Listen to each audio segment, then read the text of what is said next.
আচ্ছা, আপনি কি কখনো খেয়াল করেছেন আমরা শরীরকে বসাতে পারি, কিন্তু মনকে কি বসাতে পারি?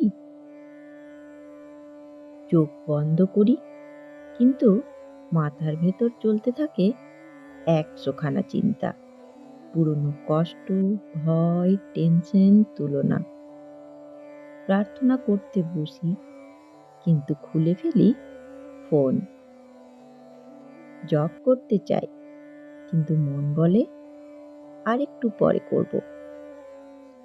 তাহলে কি আমরা অক্ষম, নাকি মনকে বশ করার অন্য কোনো কৌশল আছে? ঠাকুর শ্রী শ্রী রামকৃষ্ণদেব, মা সারদা দেবী ও স্বামীজি এ নিয়ে কি কিছু বলে গেছেন?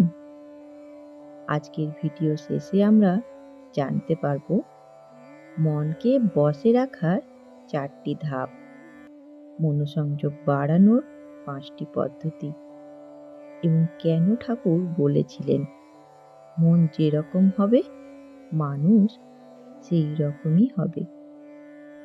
আমাদের মন বসে না, কারণ মন সর্বদা বাহিরে ছুটে। ঠাকুর বলেন মন প্রকৃতিগতভাবে বাইরে ছুটে যায়। অতিরিক্ত ইন্দ্রিয় ভোগ, অসংযম, লক্ষ্যহীনতা, তুলনা, স্বার্থ, ভয়। স্বামীজি বলেছিলেন, the mind is like a monkey, drunk with wine, stung by a scorpion, and possessed by a ghost. তাই মনকে নিয়ন্ত্রণ না করলে মন নরকের দিকে নিয়ে যায়। চলুন জানি ঠাকুরের সমাধান। মনকে ঈশ্বরের দিকে বাঁধো। ঠাকুর বলেছিলেন মনকে এক জায়গায় আনো, যতই পালাবে বারবার টেনে আনো। অর্থাৎ মন পালালে দোষ নেই, আপনার কাজ শুধু আবার ফেরানো। এটাকেই ঠাকুর বলতেন অভ্যাস। দ্বিতীয়, একটি মাত্র ইষ্ট। শ্রী শ্রী ঠাকুর বলতেন, এক ইষ্ট, এক ছবি, এক নাম, মন বসে। তৃতীয়, জপ ছাড়া মন টেকে না। ঠাকুর বলতেন নাম জপ মনকে ভেতরে টেনে আনে। এবার আপনি বলতেই পারেন হরি ওম বা জয় মা, ২ মিনিট শুধু শ্বাসে নাম। চতুর্থ, পবিত্র সঙ্গ। শ্রী শ্রী ঠাকুর রামকৃষ্ণদেব বলতেন, যার সঙ্গে মেশো মন তেমন হবে। অর্থাৎ নেগেটিভ মানুষ মন ভেঙে দেয়, জেলাস মানুষ মানে যারা হিংসে করে তারা মন উত্তেজিত হয়, ঈশ্বর চিন্তা মানুষ মন স্থির হয়। অতএব সঙ্গ বদলাও, মনও বদলাবে। এবার আসি মা সারদার উপদেশে। শ্রী শ্রী মা বলতেন, মন যাবে যেতে দাও, আবার টেনে আনো। অর্থাৎ মন যুদ্ধে জেতার জিনিস নয়, মনকে স্নেহ দিয়ে ধরো। দ্বিতীয়, ধৈর্য। মা বলতেন, চেষ্টায় সব হয়, যে চেষ্টা করে ঈশ্বর তাকেই ধরেন। অর্থাৎ টানা ২১ দিন চেষ্টা।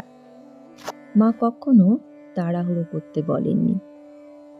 তৃতীয়, মনকে কাজে লাগাও।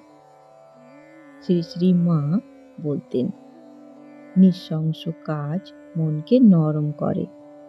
অর্থাৎ সেবা, দয়া, মন টিকে যায়, আর স্বার্থপর হলেই মন ভাঙে। চতুর্থ, বেশি কথা নয়।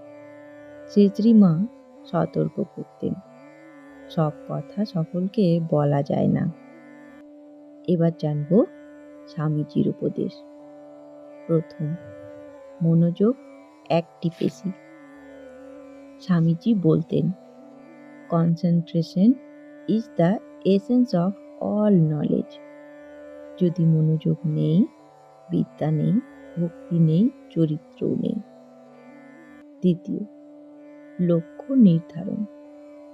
স্বামীজি বলতেন, give up everything except your গোল।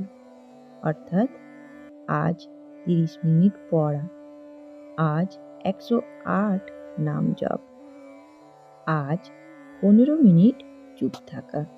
তৃতীয়, শরীর মন। স্বামীজি বলতেন, স্ট্রং বডি স্ট্রং মাইন্ড। অর্থাৎ খাবার সারল্যের প্রভাব। সকালে 10 মিনিট হাঁটা, শ্বাস মনোযোগ বাড়ায়। চলুন এবার এই সব কিছু আমরা কিভাবে প্র্যাকটিস করব তা জেনে নেওয়া যাক। প্রথম, সকালে 5 মিনিট শ্বাস, চোখ বন্ধ করে ইষ্ট নাম, নাম জপ 108 বার। রাতে 5 মিনিট মন তার কাছে জমা। এগুলো ডেলি রুটিন, 90 সেকেন্ড। এরপর প্র্যাকটিস 5টি টেকনিক।